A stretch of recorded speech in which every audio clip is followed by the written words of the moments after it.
Hi అండి అందరికి. ఇక్కడ 24 రకాల గుడాలు రూ. 20కే ఇస్తున్నారు తెలుసా? అన్ని రకాల గుడాలను ఒక్కసారే టేస్ట్ చేస్తే ఎలా ఉంటది? నేను టేస్ట్ చేశా. అది కడుపాకయ్యనా అనుకోకండి. అన్ని రకాల గుడాలు కలిపి ఒక చిన్న బౌల్‌లో వేసిస్తున్నారు 20 రూపీస్‌కి.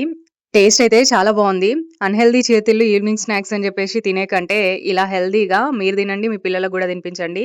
పెరుగుతో గుడాలు కల్పిస్తున్నారు. ఇది 30 రూపీస్ అట. చాలా బావుంది. నా ఫేవరెట్ పోటుమక్క గుడాలు గూడా ఓసారి వీడియో చేసి పెట్టినా గదా! ఎట్లా చేసుకోవాలో సేమ్ అదే టేస్ట్‌తో ఇక్కడ తిన్నా. ఎలా చేసుకోవాలి అనేది వీడియో లింక్ కిందిస్తా చూడండి. ఇన్‌స్టాగ్రామ్‌లో రీల్స్ చూసి నా సబ్‌స్క్రైబర్ కమ్ ఫ్రెండ్ కళ్యాణి ఇక్కడికెళ్ళి వీడియో చేయమనింది. సర్లే మనం గూడా హెల్తీ ఫుడ్ తిన్నట్టుంటది గదా! అని చెప్పేసి ఫ్యామిలీతో కలిసొచ్చిన. మీరు గూడా ఊకే కుకింగ్ వీడియోస్ ఏం చూస్తారు అని చెప్పేసి ఫర్ ఏ చేంజ్ ఈ వీడియో అయితే మినీ వ్లాగ్‌లా పోస్ట్ చేస్తున్నా. మీరు గూడా కరీంనగర్ వాళ్ళైతే గుడాలు చేసుకునే టైం మీకు లేకపోతే ఇక్కడికొచ్చి వారానికో 3, 4 సార్లు తినండి. పిల్లలకు అప్పుడప్పుడు ఇంట్లో అన్‌హెల్తీ చిరుతిళ్ళు చేసి పెట్టినా గూడా వారంలో 3, 4 సార్లు ఈ గుడాలను పెట్టండి. కాన్‌స్టిపేషన్ ప్రాబ్లమ్ గూడా ఉండది. ఇది కరీంనగర్‌లోని ఎస్ఆర్ఆర్ కాలేజ్ దగ్గరలో ఉన్న ప్లాట్‌ఫార్మ్ 69 ముందుంది.